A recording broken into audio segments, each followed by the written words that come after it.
have never known Larry to be short on a few words. Larry.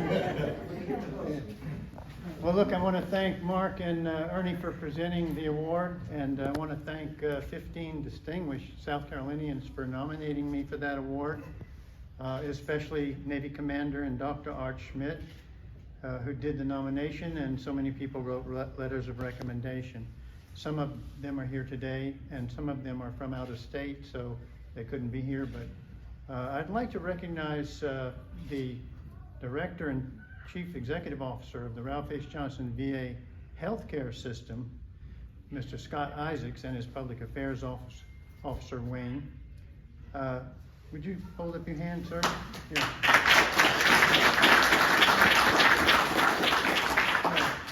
So it's really a great honor to help military members and veterans and their families and caregivers and their survivors. And Scott is my boss over there at the VA Medical Center, so I'd have to introduce him. And I want to thank my wife before I go any further. Judy, would you hold up your hand, Judy? For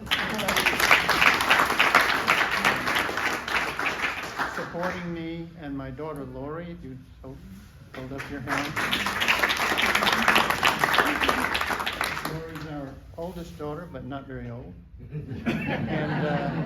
And she's an attorney in Mount Pleasant.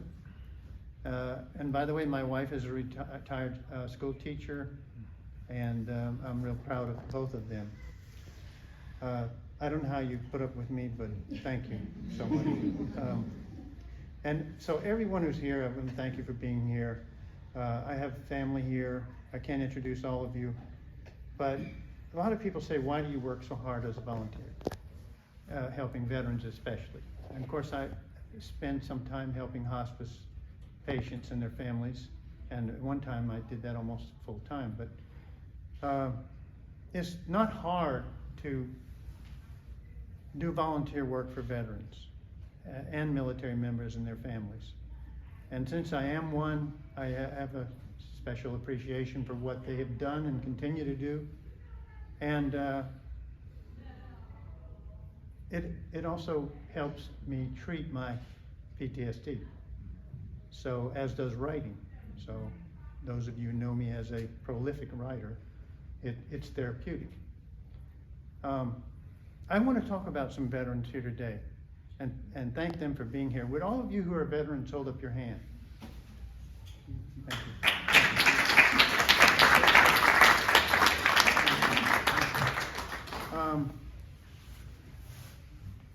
I want to start off with my friend, Major Retired Bill Watley, who was at one time a councilman in Dorchester County. But he and I helped restart the Association U.S. Army chapter here 18 years ago. And Bill led the way, and we ended up having the best chapter, win the best chapter award, and many other awards. And then Bill and I turned it over to other people like Joe Triez, who's sitting next to him. Raise your hand, Joe. Who led the chapter to 2 consecutive years of best chapter in AUSA out of about 120 chapters. But I want to go back to Bill. You would never know what veterans have done if you only had to hear it from veterans. You wouldn't know it. Those of us here who had parents who served in Korea in the Second World War. My stepfather died of his wounds in the Second World War. He was a Marine, Semper Fi, married, wherever you are married. Anyway, those people those most wonderful people, that generation, never talked about their service. And my stepfather, I kept telling him, go to the VA, you need to go to the VA. He had bad PTSD. No, that's for people who need it. And my stepfather was my best friend, and he almost burned to death in the South Pacific and had PTSD so bad, and it killed him eventually. But anyway, back to Bill Watley. Bill Watley, you look at Bill Watley, you say, well, Bill Watley's a nice guy, a senior citizen, you know, must be a nice guy. And he is all those things. But he also is the recipient of 2 Silver Stars for brave, courageous service in Vietnam as an infantry company commander. He's an American hero. I want to talk about my platoon leader of the attack helicopter platoon I was in Vietnam. He's here, came all the way from almost Charlotte, Bill Ferguson. Bill Ferguson and I flew gunships, now called attack helicopters, in Vietnam. And one day, on an especially terrible mission, we were all out there covering our troops, and Bill was shot through the chest, flying, and refused.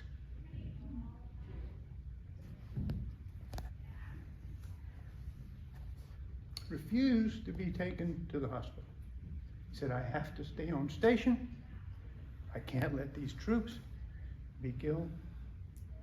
And he stayed until he almost bled out. And by the grace of God, he made it, and he's back with us. And he also is a recipient of the Silver Star. There's so many veterans here. Retired Chief of Police Ned Hetherington is here. Raise your hand, Ned. Ned is a Navy veteran from Vietnam. He was a CB, what the Army guys call combat engineer. And he and I went through high school together at Murray Vocational High School. Most of you are too young to even know what Murray Vocational High School was, but it's now luxury condominiums in front of the horse lot and behind the Coast Guard base downtown on Chisholm Street. Ned was in the drafting shop and was a great friend of mine in high school, and he's still a great friend of mine. And you would never know Ned was a veteran without me telling you. Ernie Brockman, who just gave me my award, is a retired Army Brigadier General. Sir, he told you he served in Vietnam. His wife is a retired Army Colonel. The military family extraordinary. My best friend Sam DeLoach, Colonel Sam DeLoach, who went to St. Andrews High School. Raise your hand, Sam, please. Thank you. Army aviator, retired. A mentor of mine for my whole life in the military anyway. And of course I taught him how to fish, and he appreciates it. I could go on and on talking about the special people in this room. The president of my association, the Coastal Carolina chapter of the Association U.S. Army, the best chapter for its size in AUSA for 3 years now, is led by Ed Glasso, and he's raising his hand back there. And Ed's another kind of special person who's a volunteer. He's not a veteran, but he thinks so much of his country and our soldiers that he does a lot of volunteer work. I could go on and on, but I won't. I'll have mercy on you. I also want to mention 2 other people. Dana Holtboy. Raise your hand, Dana. Dana and I are volunteers together at the Ralph H. Johnson VA Medical Center. She is one of the people who nominated me for this award, and she is the manager, director of hospice services at Agape Healthcare. And she and I have been on at many events, speaking together and promoting the Ralph H. Johnson VA Medical Center and Fisher House Charleston and veterans. I want to close with one more person, and that is Susie Oliver. If you'd raise your hand, Susie. Susie Oliver is another volunteer at the Ralph H. Johnson VA Medical Center. And she's a hospice nurse. Now, if that's not 2 special things, there are no special things. She is an angel from heaven. And 3 years ago, she donated one of her kidneys to a total stranger. Now, you need a much higher award than that. But I could go on and on. My good friend Donald Murillo is here. He used to be the Veteran Service Officer in Charleston County, Air Force veteran. But I want to close by talking about the Ralph H. Johnson VA Medical Center and Fisher House, Charleston.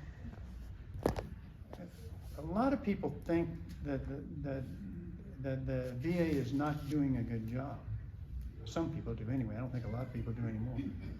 But they've heard stories from Second World War, Korean War veterans, some Vietnam veterans like myself, who had bad experiences with the VA. They didn't get as much help as they should have. But that is long changed. And here's an example, one of the best examples.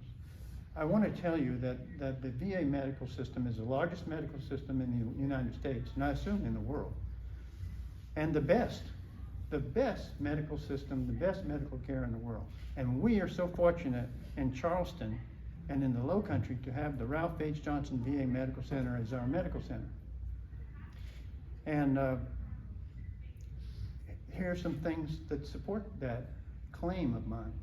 It's been in the top 10% of all public and private hospitals in the United States for quality of care, customer satisfaction, infection prevention, and so hundreds of other metrics for over 10 years.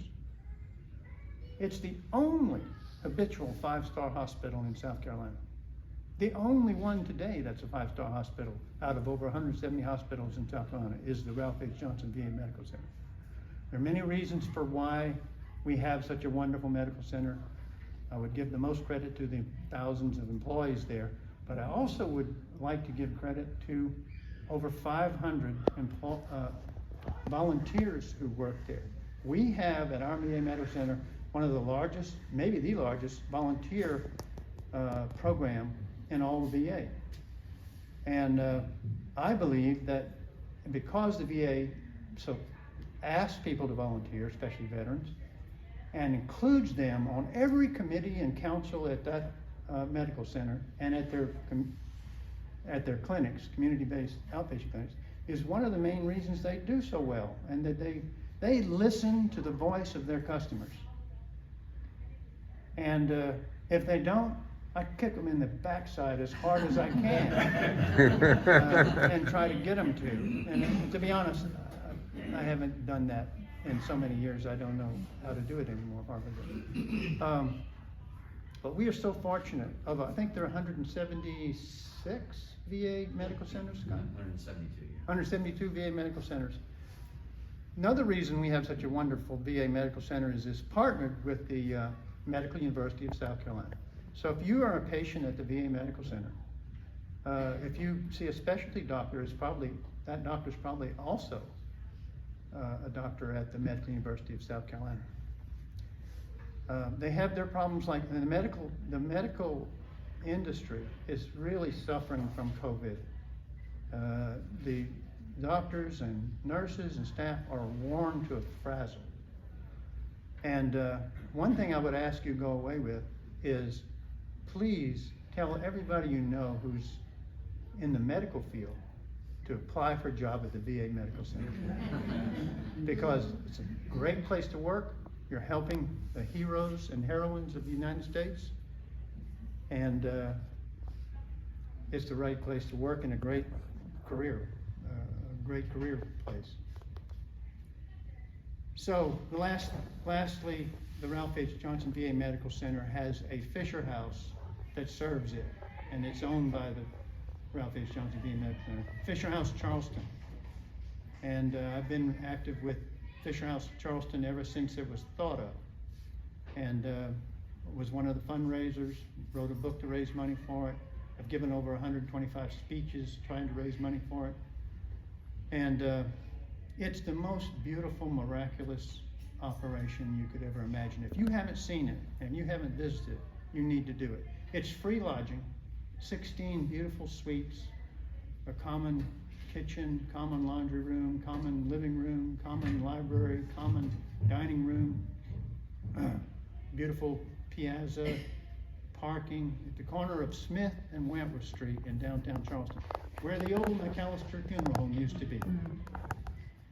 And I'm proud to say that I helped raise a small part of the $4.5 million that was raised to buy that land so that Fisher House Foundation could build that wonderful free lodging for as long as the families of inpatients in the VA Medical Center need it. So, I've talked your ear off, and I thank you so much for coming to this. This is a special event for me. I appreciate this recognition. And if somebody will give me $5, I'll be able to take that award and go buy 1 cup of coffee. So God bless all of you, and thank you again, and I'm done.